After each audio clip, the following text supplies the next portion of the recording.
العالمين الرحمن الرحيم مالك يوم الدين إياك نعبد وإياك نستعين اهدنا الصراط المستقيم صراط الذين أنعمت عليهم غير المغضوب عليهم ولا الضالين آمين اللهم صل على سيدنا محمد الفاتح لما أغلق والخاتم لما سبق ناصر الحق بالحق والهادي إلى صراطك المستقيم وعلى آله حق قدره ومقداره العظيم. Aujourd'hui, c'est le 10e audio dédié aux Sahaba radiallahu anhum wa ardahum et le 5e audio consacré à Sayyidina Omar ibn al-Khattab radiallahu anhu. Le dernier audio était grandement dédié aux conquêtes militaires contre les Byzantins, c'est-à-dire les Romains, et plus particulièrement à la conquête de Jérusalem. Je propose aujourd'hui de rester dans la lignée des conquêtes militaires contre les Byzantins, c'est-à-dire les Romains, et parler de la conquête de l'Égypte, Fath Masr. Avant de parler de la conquête de l'Égypte, allons voir la place qu'occupait l'Égypte à ce moment-là au niveau de l'Empire romain. L'Égypte était un fleuron de la chrétienté chez les Romains. C'était une très grande civilisation, une sorte de capitale intellectuelle pour la chrétienté. C'était un centre de théologie, de culture et de savoir. Héraclius avait nommé à la tête de l'Égypte un évêque. Cet évêque qu'on connaît tous sous le nom de Al-Muqawqis. Pause. Al-Muqawqis, c'était pas un nom, mais c'était le titre de la fonction. Al-Muqawqis faisait partie des nombreux dirigeants du monde à qui Sayyidina Nabi sallallahu alayhi wa sallam avait envoyé des messages pour les inviter à se convertir à l'islam. La lettre que Sayyidina Nabi sallallahu alayhi wa sallam avait envoyée à Al-Muqawqis disait ce qui suit. Bismillahirrahmanirrahim, au nom d'Allah, le miséricordieux, le très miséricordieux, min Muhammadin Rasulillah, il Al-Muqawqis, Adim al-Qubd, de Muhammad le messager d'Allah, Al-Muqawqis, le grand des Coptes. Salamun ala min ittaba al-huda, que la paix soit sur celui qui suit le droit chemin. Amma ba'd, fa inni ad'uka bi da'wati al-islam, aslim taslam, yu'tika Allahu ajraka marratayn. Ceci dit, je t'invite à l'islam, embrasse l'islam, tu seras en sécurité et Allah te récompensera 2 fois. قل يا أهل الكتاب تعالوا إلى كلمة سواء بيننا وبينكم ألا نعبد إلا الله ولا نشرك به شيئا ولا يتخذ بعضنا بعضا أربابا من دون الله فإن تولوا فقولوا اشهدوا بأننا مسلمون. Dis aux gens du livre, venez à une parole commune entre nous et vous, que nous n'adorions qu'Allah sans rien lui associer et que nous ne prenions point les uns les autres pour seigneurs en dehors d'Allah. Puis, s'ils tournent le dos, dites, soyez témoins que nous sommes soumis. Ce Muqawqis-là faisait partie des dirigeants qui avaient bien accueilli la lettre et les messagers de Sayyidina Nabi sallallahu alayhi wa sallam. Il a écrit une lettre en retour où il a accusé réception de la lettre de Sayyidina Nabi sallallahu alayhi wa sallam en disant qu'il savait qu'il y avait un prophète qui devait venir, mais qu'il pensait qu'il allait apparaître plutôt du côté de Cham. Il mentionne le fait qu'il a traité dignement les messagers de Sayyidina Nabi sallallahu alayhi wa sallam et qu'en retour, il envoie également 2 jeunes esclaves de l'Égypte, et c'est Maria al-Qibtiyya et Cyrine, et il envoie également une mule qu'on connaît tous sous le nom de Duldul.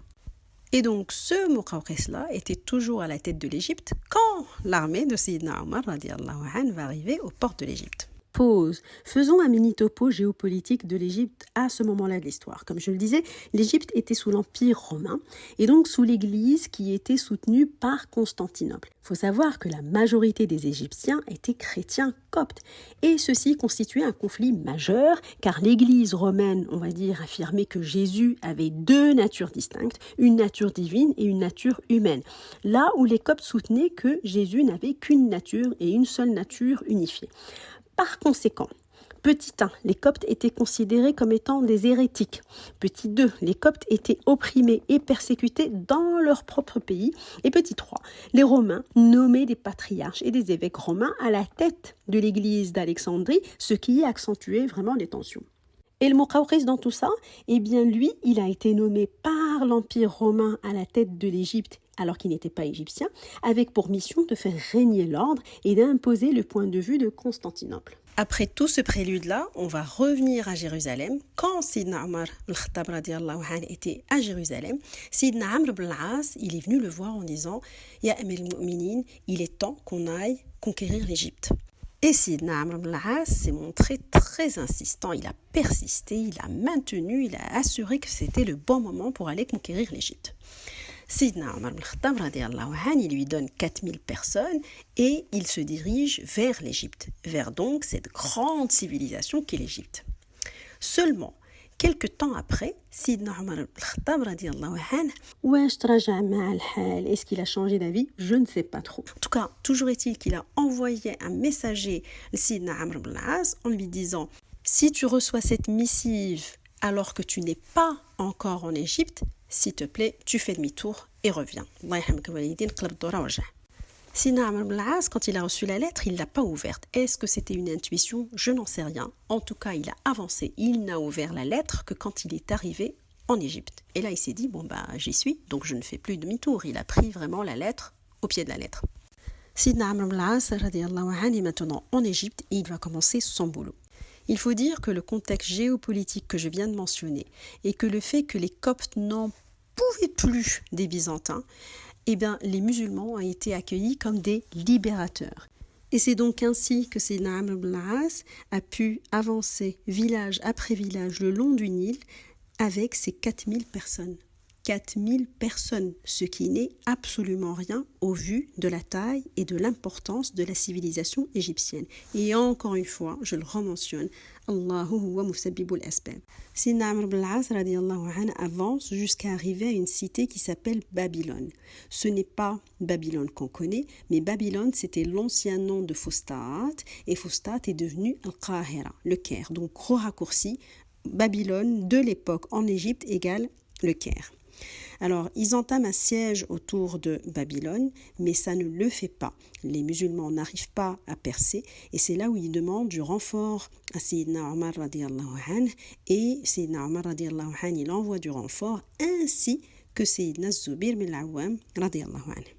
Ce qu'il faut savoir, c'est que Muqawqis était prêt à signer un traité de paix avec les musulmans. Seulement, Héraclius a dit niet, il est hors de question qu'on signe un traité de paix avec les musulmans. Et donc le siège a continué, et à un moment donné, les musulmans ont réussi à s'infiltrer dans le Qahira, et la ville a été conquise.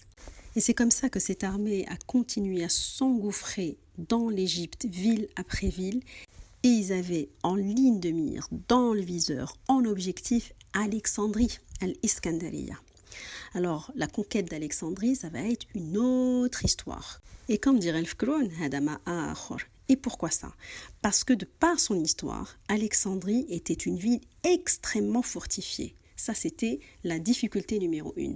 La difficulté numéro 2, c'est qu'il y avait toute une façade d'Alexandrie qui donnait sur la mer, qui donnait sur la Méditerranée. Donc on pouvait faire un siège tout autour de la partie terrestre, mais il y avait tout un pan qui était ouvert et qui était propice pour recevoir les supplies et l'approvisionnement. Et ça, c'était un problème. Le siège d'Alexandrie va faire mal aux musulmans et il va durer longtemps. Les semaines se sont transformées en mois et les mois quasi en années, parce que ce siège-là, il aura duré entre 6 et 7 mois. Et entre-temps, ils ont essuyé les tirs de catapultes et il faut dire qu'il y a eu pas mal de casualties, pas mal de victimes durant ce siège. Jusqu'au jour où Héraclius lui-même, il en a eu marre. Le zef, ça a duré trop longtemps. Il leur a dit, vous savez quoi, je vais venir moi-même à la tête d'une armée navale et je vais défendre moi-même Alexandrie. Alors dans ces conditions, tu fais quoi quand tu t'appelles Amr ibn al-As, que tu es en train de faire un siège d'Alexandrie, que ça fait 7 mois que tu es en train de faire le siège et que tu entends que l'empereur lui-même va venir à la tête d'une armée gigantesque pour défendre Alexandrie. Et tu lances l'arme infaillible qui est Dua, Dua, Dua, Dua. Dua, l'invocation, les prières. Qu'est-ce qui se passe de l'autre côté de la Méditerranée? Héraclius est en train de préparer son armée navale. Et devine quoi? Subhanallah. Mais elle m'a tiré son vaisseau naval qui est tombé raide mort, dead. Il n'a pas posé le pied sur son vaisseau naval qu'il était mort. On ne sait pas trop de quoi il est mort, le monsieur. Il y en a qui disent qu'il avait de gros problèmes de santé. D'autres disaient beaucoup de stress et une grande fatigue accumulée lors des dernières années de règne. Bref, le monsieur est mort. Et en effet, il y a des tensions au niveau de la cour, des complots, des machinations, des conspirations. Qui va succéder à Héraclius? Est-ce son fils Constantin ou quelqu'un d'autre? Entre-temps, Alexandrie, qui était pleine d'espoir comme quoi l'empereur venait la libérer, Dans ce contexte-là, Alexandrie n'est plus la priorité de personne et donc aucune aide n'est parvenue à Alexandrie. Ils ont fini par se rendre et Amr ibn al-As, il a conquis la ville d'Alexandrie. Amr ibn al-As est resté à Alexandrie pendant à peu près 1 an. Quand le nouvel empereur est revenu pour reprendre encore une fois Alexandrie, et encore une fois, Amr ibn al-As a réussi à reprendre définitivement la ville d'Alexandrie. Amr ibn al-As, à un moment donné, voulait faire d'Alexandrie la capitale de l'Égypte, mais Sayyidina Omar radiallahu anhu, il s'y est opposé. Et pourquoi? Eh bien, pour la simple raison que Alexandrie était une ville côtière et que les musulmans n'avaient pas d'armée navale pour défendre cette ville. C'est donc comme ça que Sayyidina Amr ibn al-As, il s'est rabattu sur le Qahira pour en faire la capitale de l'Égypte. J'aimerais qu'on fasse une pause et qu'on apprécie à juste titre le génie militaire de Sayyidina Omar ibn al-Khattab radiallahu anhu. Encore une fois, il est assis fil Medina. Il n'a pas de carte géographique, il n'a pas de drone, il n'a pas de moyens modernes, techniques dont nous disposons actuellement. Il n'a jamais vu la mer, il n'a jamais mis les pieds dans un navire naval. Et pourtant, dans toutes les batailles, c'est la base arrière. Et il va à chaque fois prodiguer la bonne guidance, le bon conseil. Subhanallah, s'il n'y a pas du divin là-dedans, je ne sais pas ce qu'il y a. Et c'est donc ainsi que l'Égypte a été conquise, ainsi qu'une partie de Nubia, le Soudan, et une partie de la Libye. C'est comme ça qu'on va clore le chapitre des conquêtes militaires contre les Byzantins romains pour ouvrir le chapitre des conquêtes militaires contre les Sassanides, les Perses. Ouvrons donc ce chapitre concernant les Sassanides. Comme je l'ai mentionné à plusieurs reprises, les Sassanides étaient une très grande puissance de l'époque.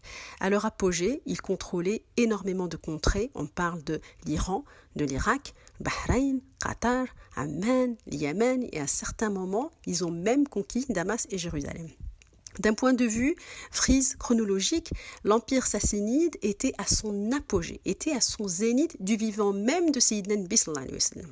Avant de parler des conquêtes militaires proprement dites, je propose de parler d'un incident qui a eu lieu du vivant d'Al-Sayyidina Nabi sallallahu alayhi wa sallam et qui, quelque part, sera le fait générateur du déclin de l'empire sassanide. Sayyidina Nabi sallallahu alayhi wa sallam avait envoyé des missives à certains dirigeants du monde entre la 6e année et la 8e année de l'Hijra. Il avait choisi des messagers, des saphirs, qui allaient porter ces missives à ces dirigeants-là. Donc à titre d'exemple, il avait envoyé une lettre à Najashi, Négus, Habasha. Il avait envoyé une lettre à Héraclius pour les Romains. Il avait envoyé une lettre, comme on l'avait vu, à Al-Muqawqis en Égypte. Et il a envoyé également une missive à Khosrow II, l'empereur des Perses, des Sassanides. Et que disait donc cette missive? Cette missive était la suivante. Bismillahirrahmanirrahim, au nom d'Allah le miséricordieux, le très miséricordieux, min Muhammadin Rasulillah ila Kisra Adim Faris. De Mohammed le messager d'Allah à Khosrow le grand des Perses.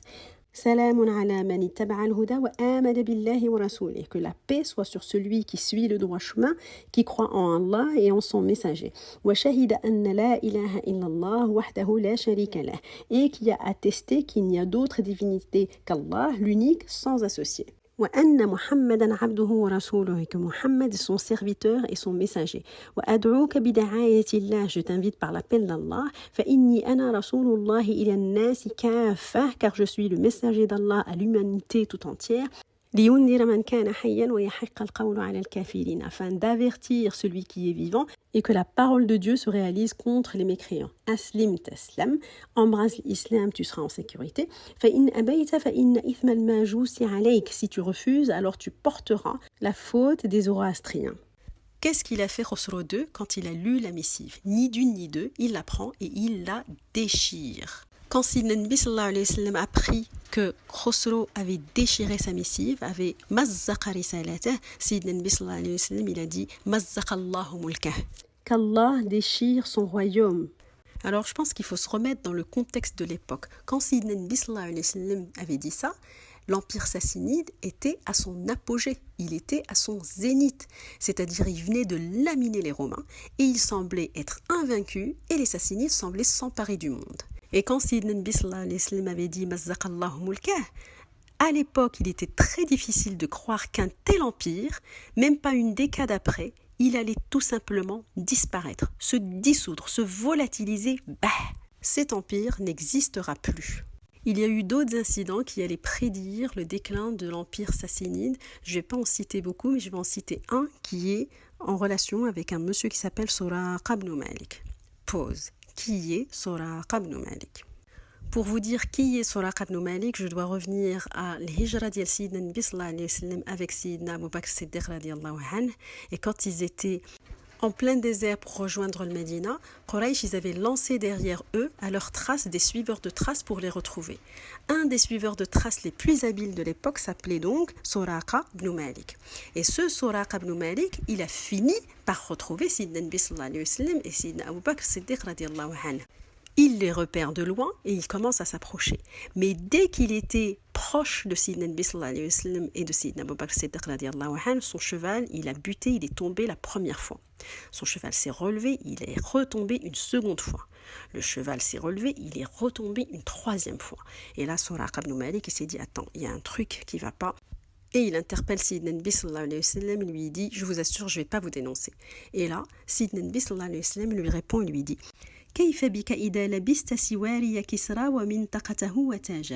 genre, que ferais-tu, ya Suraqa, si tu portes un jour les bracelets de Khosro II? Et Suraqa ibn Malik, il répond, comment ça? Khosro Faris? Ouais, wesh, qui sera? Et Sayyidina Nabi sallallahu alayhi wa sallam, il lui répond, Naam. Ceci donc est quelque part une indication, un indice que l'empire sassanide allait filer du mauvais coton.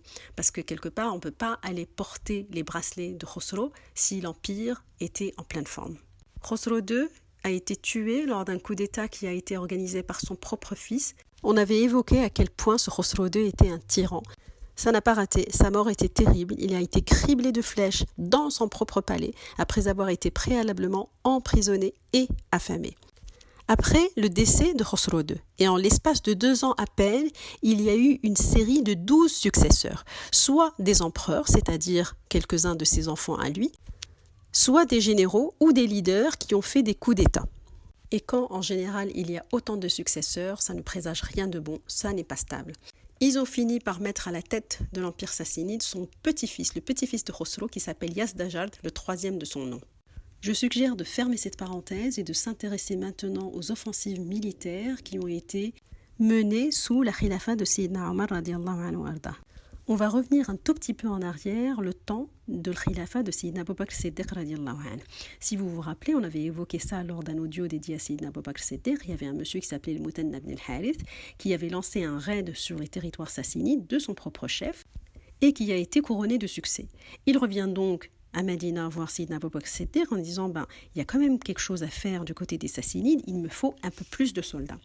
Sayyidina Abu Bakr Siddiq radiyallahu anhu, il envoie Sayyidina Khalid bin al-Walid qui était à peine revenu de la bataille de l'Yamama. Bataille de l'Yamama, comme vous le savez maintenant, c'était la bataille contre Moussaïlam al-Kadhab. Sayyidina Khalid bin al-Walid, il a réussi à faire du bon boulot déjà parce qu'il a conquis pas mal de villes telles que l'Hira, l'Anbar et plus ou moins la moitié de l'Irak.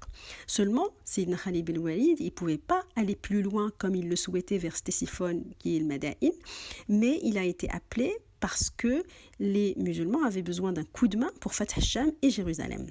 Il est évident que quand Sayyidina Khalid bin Walid est parti pour Fath al-Sham avec un grand contingent de soldats, eh bien les Sassanides ont réussi à récupérer une grande partie du terrain que Sayyidina Khalid bin Walid avait conquis.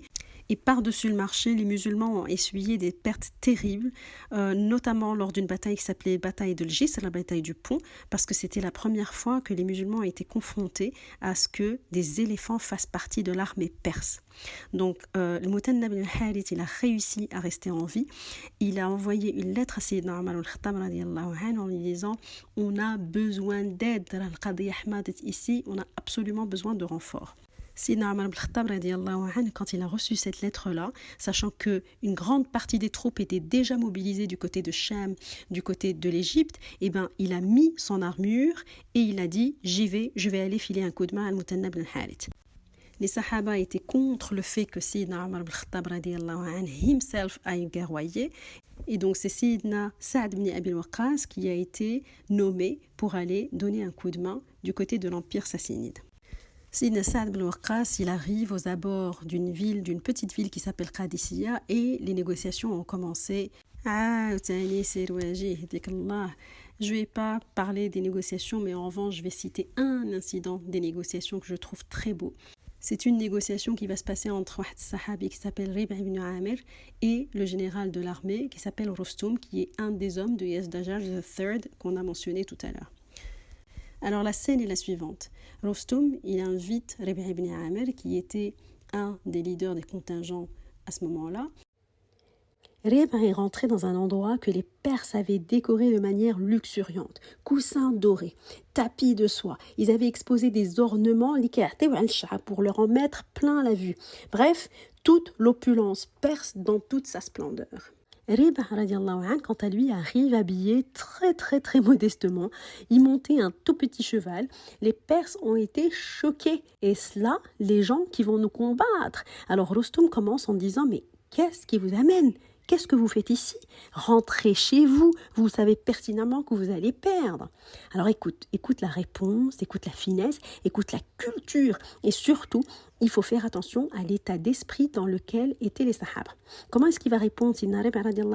Il va dire Allahu ba'athana li nukhrija man sha'a min ibadihi min ibadati al-ibad ila ibadati rabbil ibad. Allah nous a envoyés pour faire sortir ce qu'il veut parmi ses serviteurs de l'adoration des serviteurs vers l'adoration du Seigneur des serviteurs. Et de l'étroitesse de ce monde vers son immensité. Et de l'injustice des religions vers l'injustice de l'islam. Il nous a donc envoyés avec sa religion vers ses créatures pour les y appeler. Celui qui accepte cela, nous l'acceptons de lui et nous nous en détournons. Genre, on s'en prend pas à lui. Et celui qui refuse, nous le combattons sans relâche jusqu'à ce que s'accomplisse la promesse de Dieu. Ils vont demander et quelle est la promesse de Dieu? Il va répondre le paradis, le jannah pour celui qui meurt en combattant ceux qui refusent le message et la victoire pour ceux qui restent en vie.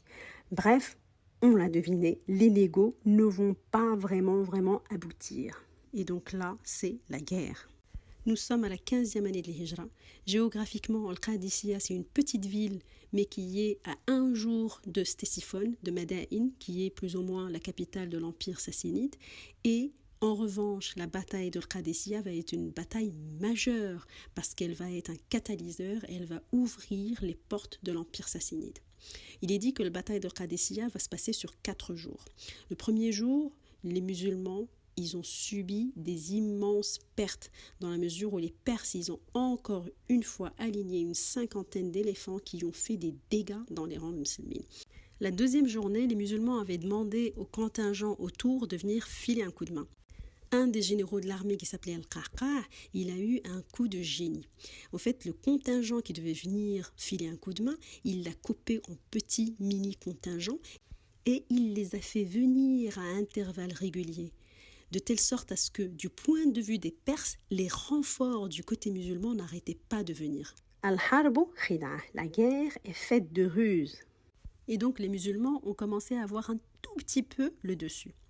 Le troisième jour, la bataille était ardue. Les Perses ont lancé les 50 éléphants. Ils ont même failli arriver jusqu'au poste de commandement de Sayyidina Sa'd ibn Waqqas. Et là, changement de stratégie. La guidance était de dire il faut se débarrasser de ces éléphants. Les archers avaient pour mission de viser les yeux des éléphants et les combattants ne devaient viser que les éléphants jusqu'à ce qu'ils puissent se débarrasser une fois pour toutes de ces éléphants qui créaient un chaos total.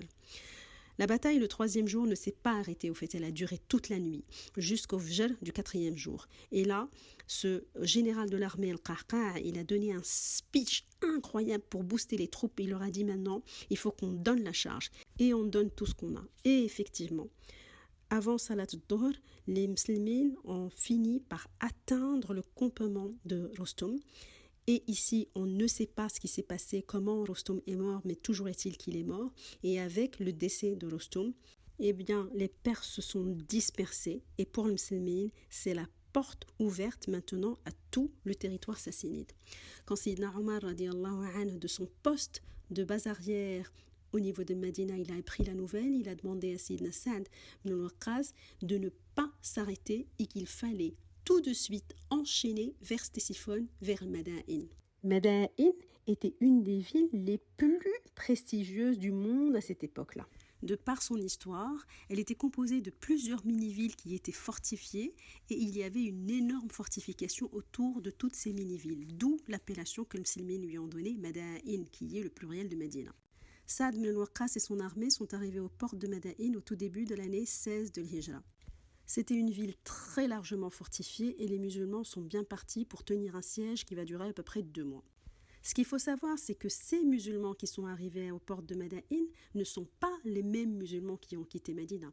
Pourquoi ça? Parce qu'ils ont acquis plus d'expérience, parce que parmi leurs troupes, il y avait des Perses qui se sont convertis, ou tout simplement des Perses qui sont contre le régime de Yazdajard.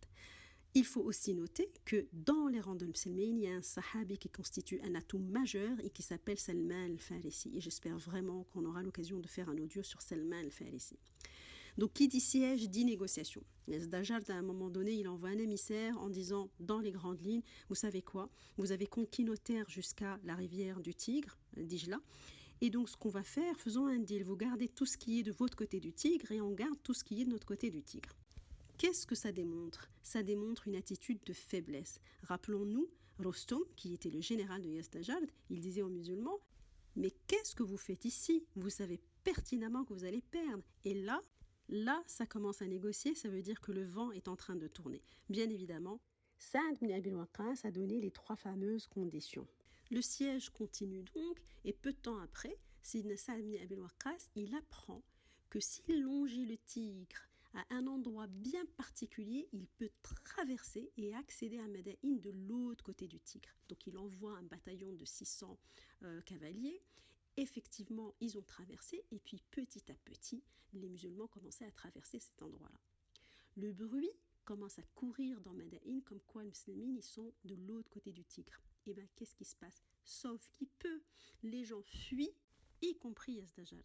Donc les musulmans, quand ils sont arrivés dans la ville, eh bien Madain est abandonné par la plupart de ses habitants. Et c'est ainsi que Sayyidina Saad ibn Abi Waqqas va faire une rentrée triomphale dans le Palais Blanc. Il est appelé Palais Blanc pour son marbre blanc. Et là, je voudrais vraiment qu'on visualise la scène. C'est l'un des plus beaux palais du monde. C'est le centre de la civilisation perse. Il faut imaginer la grandeur, il faut imaginer toutes ces accumulations de richesse et d'opulence.